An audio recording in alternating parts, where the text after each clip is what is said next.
Ohm's law. How do we actually use it? Hello, lovely humans. I'm Jen Foxbot, and I'm very excited to finally be getting to a topic that's been on my list for a very long time. How to put Ohm's law into practice.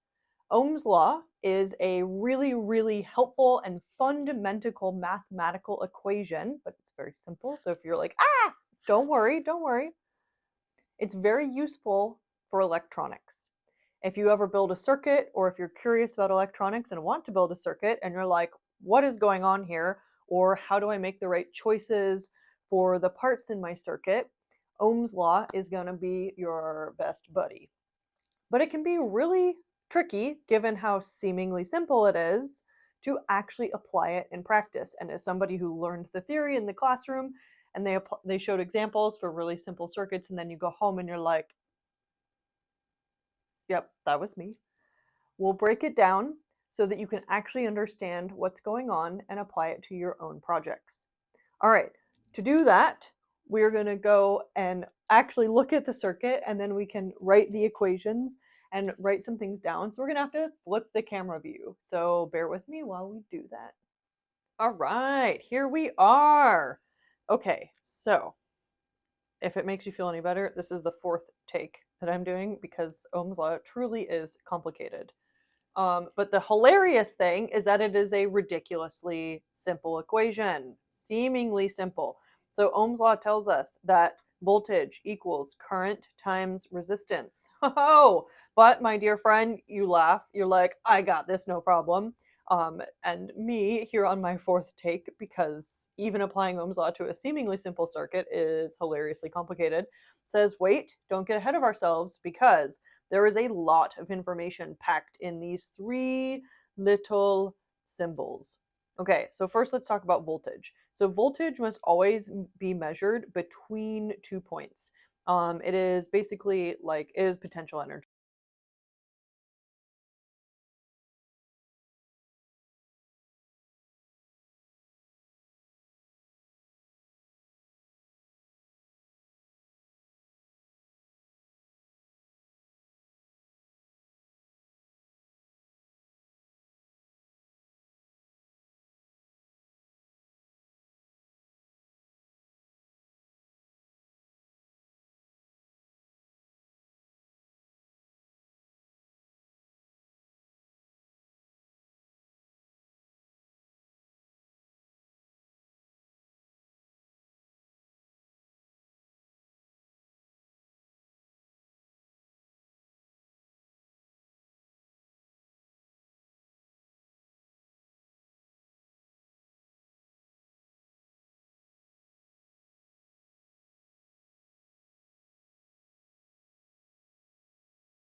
Okay, well, I guess I have it memorized, but if you're new to it, you might not, and so we need to reference that.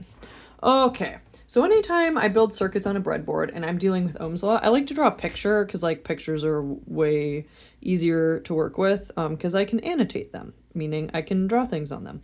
So sometimes if you're new to circuits and you're like, I don't know how to draw a picture of a circuit, just draw pictures. So like really, like sometimes I just draw, I'm like, look, there's my LED and there's my resistor. But if you want to, sometimes it's actually easier to draw the circuit diagram. So circuit diagrams use symbols. That's kind of funny. Use symbols to represent electronic components. A long line and a short line represents a battery. An LED is a triangle pointing in the direction of the current flow with an arrow coming out, because it means it's a light emitting diode. Cute, cute, cute. And then a resistor is a squiggly line, which I really like. Okay. Oh my gosh, that is not a straight line. Oh, rude. So rude, I know. How dare I not draw a straight line? Okay. Okay, so we have our battery, our LED, and our resistor. We're going to label them because it makes it easier. So I'm going to label this R1, L1, and I don't know, bat, or battery. Okay, so the first thing to note is that current flows out of the positive side of the battery, is defined to flow out of the positive side of the battery. So then it flows through our LED, and then it flows through our resistor, and then it comes back to the battery. So there's only one path for the current to flow. So the total current is also the same as the current that goes through our LED and the current that goes through our resistor. So in other words, the total current of our circuit equals the current through our light, and it equals the current through our resistor. So that's pretty cool because right off the bat, we know something about our circuit. The reason why this is the case, well, I mean, you can kind of visualize it here, right? Charges that leave the battery have to go somewhere. They can't just disappear. Whole thing of, mass charge, energy conservation, that type of thing. What you start with is what you need to end with. It might go in funny places, but you have to, you can track it down, basically. So this also put into words and not mathy language, or put into, I'll say English words, is that current is the same in series. And series just means things are connected head to head or tail to tail. There's one loop for our circuit. Okay, so now we can ask, well, what is the total current? The total current is going to be given by Ohm's law. So this is where we have to be really careful when we apply Ohm's law. And this is why I like these little subscripts on all of these different symbols. So I write total on each of these to keep track of what I am calculating. Because with Ohm's law, as I mentioned, specific voltage for each of these components, current for each of these components, resistance for each of these components, use subscripts. They will save you. Okay, so I can calculate the total current by dividing by resistance. So I get V total divided by R total. Okay, so now we're like, what is V total? Well, hey, look at that. We have AA batteries. And a single AA battery, or VBAT, is 1.5 volts. I have two of these, so V total, and as an aside, I have two of them in parallel. We may get to that, but in parallel they add, 5 volts plus 1.5. Oh my goodness, plus 1 equals 3 volts. Okay, so V total is 3 volts. We got there, kind of messy. Okay, but what is R total? Well, we have a resistor, and I know the value of the resistors because I pulled it from this package, which says 100, and the thing that they left off, because when you're looking at resistors, you're like, ah, yes, it's in units of ohms. But we're not going to leave the units off because we are good scientists and engineers, and math people and lay people and people that do math with units, because we're talking about the real world. Okay, so 100 ohms for our resistor. But our LED also has some resistance. So I'm going to actually label this resistance of the resistor, so RR. And then our LED, I had to look this up because it changes depending on the voltage and current in your circuit. So that's fun. This is why it's a seemingly simple circuit, right? Okay, but now that we have, oh, sorry, bumped it. One more thing. So our total, we're going to add these in series. Resistors add in series. We'll add that as a side note down here. Actually up here. Okay, so our total equals R1 plus R2 plus dot dot dot plus however many resistors you have for series. So like I said, Ohm's law, deceptively simple, because there's all these other equations hiding behind it that we need to know. But that's okay, because we're smart and we can handle it. We just take it one step at a time and use subscripts. Okay, so 100 plus 250 is 350 ohms. Alrighty then. Okay, so V total is 3 volts divided by 350 ohms, and this is something like 0.008, or about 8 milliamps. Okay, hold on, I'm gonna double check that. Okay, JK, it's actually 0.0085, so we're gonna round that up to 9 milliamps. Okay, so this is I total, and I'm gonna write that under this circuit, so we save that, equals 9 milliamps. Okay, so that means, oops, I keep bumping the little, keep bumping the camera. Sorry about that. It's like you're here with me. Ha. Okay, so that means that the current flowing through our light is 9 milliamps, and the current flowing through our resistor is also 9 milliamps. So we have actually gone through the puzzle and started to solve for some of these mystery numbers in our circuit. So we now know the current and voltage flowing through, we know the current and resistance of each of our light and our resistor. So that means we can calculate the voltage across them. Let's start with the resistor, because that's easier math. Okay, so voltage of the resistor equals current through the resistor times the resistance of the resistor. And we know that it's the same in series, so this is going to be 9 milliamps times 100 ohms, which is going to be, well, this is 0.009. So this is going to be 0.9 volts. Okay, and then voltage of our LED equals the current through the LED, which is just the total current, times the resistance of the LED, and that's going to be 9 milliamps times 250 ohms equals about 2.25 volts. Okay, so that's pretty interesting, right? So even though the current, the charge flowing through our circuit is the same, the voltage across the components in parallel is different. So let's add a little bit of a caveat. It's the same in series, but voltage is different. Okay, so that's pretty cool. And you know what we can do now? When I get my my eraser rag out of the way, we can use our handy dandy multimeter to check our work. Huzzah! Okay, so okay, I'm gonna put it in a spot where hopefully you can read it, and I make it a little bit more legible. All right, so what is the voltage across the resistor? Oh, look at that, 1 volt. What's the voltage across the LED? Oh, 2 volts. All right, hot damn. Okay, you're like, it was a little bit different. You know what? Welcome to the real world, honey bear. Yes, it was a little bit different. And the reason is because I am estimating. I keep running off.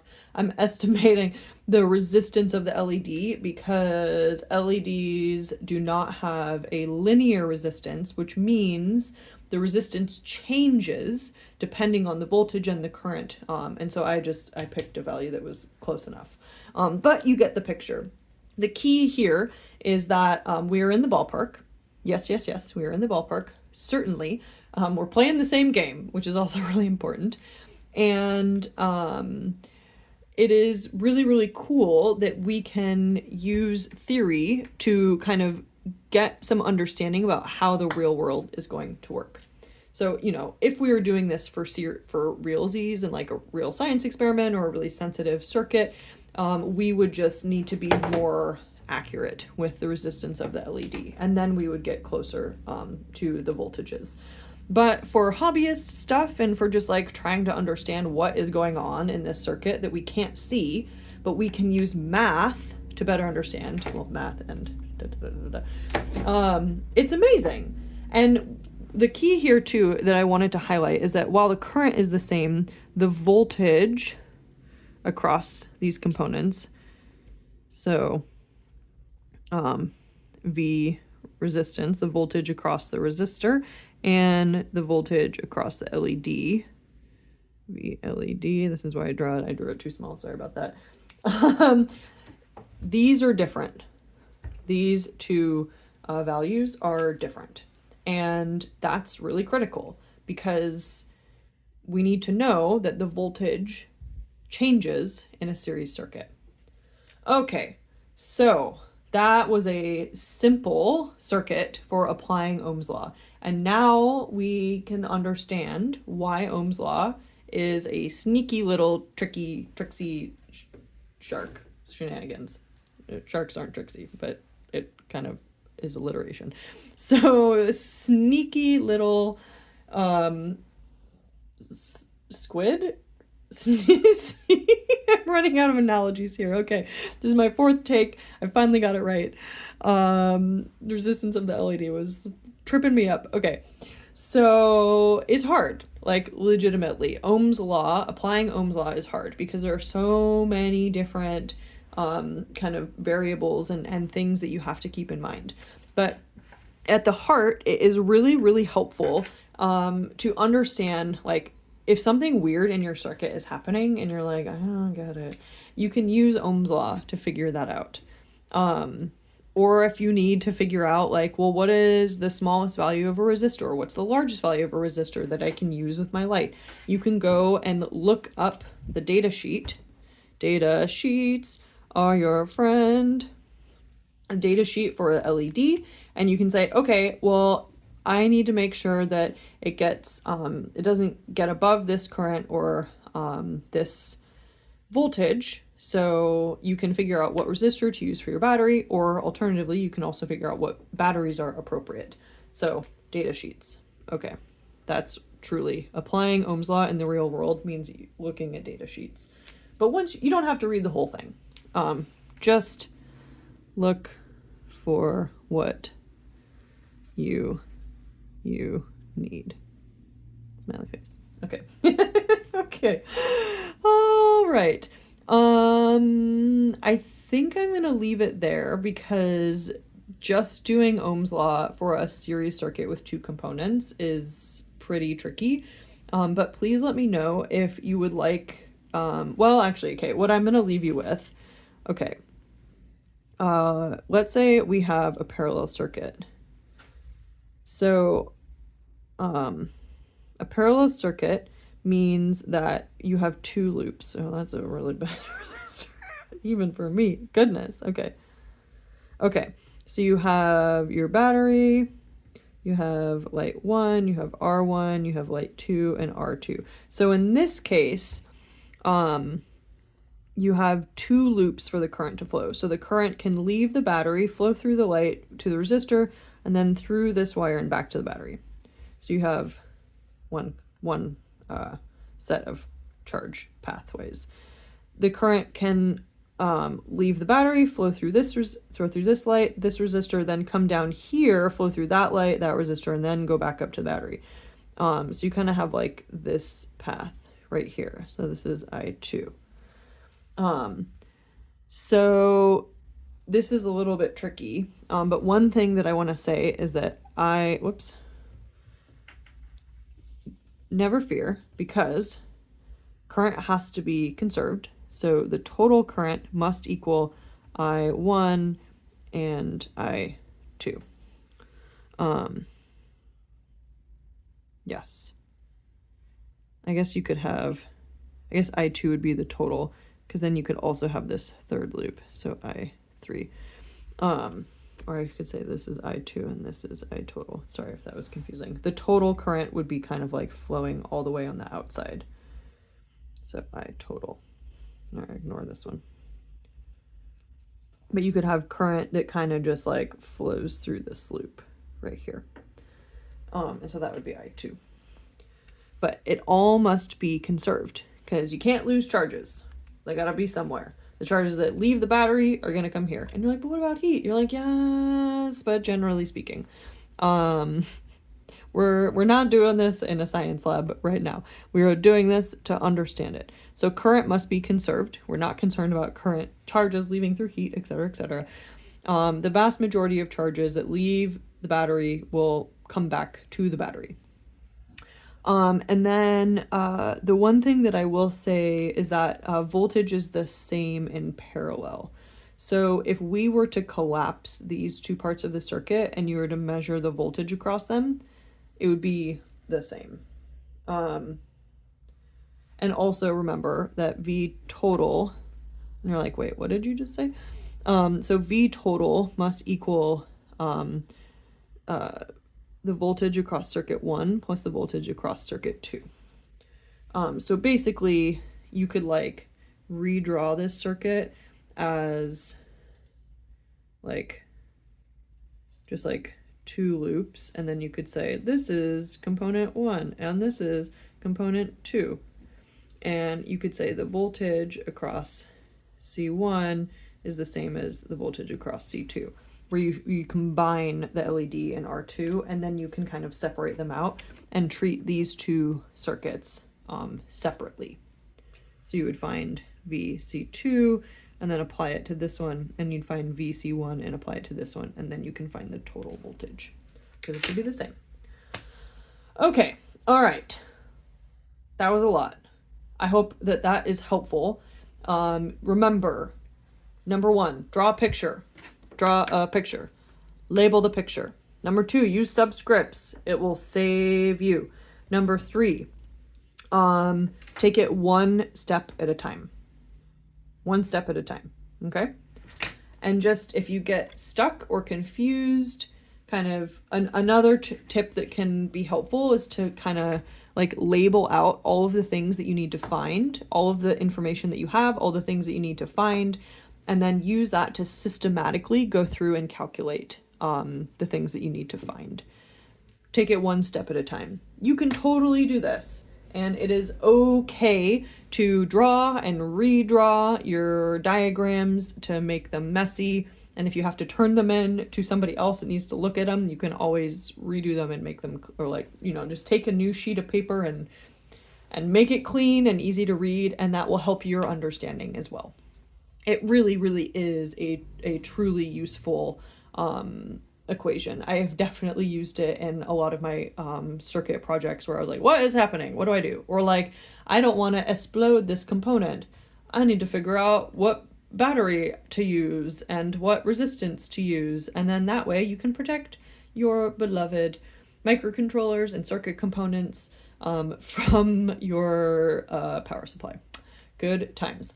All right, my dear friends, please let me know if you have any questions or if you have any other topics in science, tech, engineering, and math that you're curious about, and let's get a tackling. I'll see you next time. Goodbye.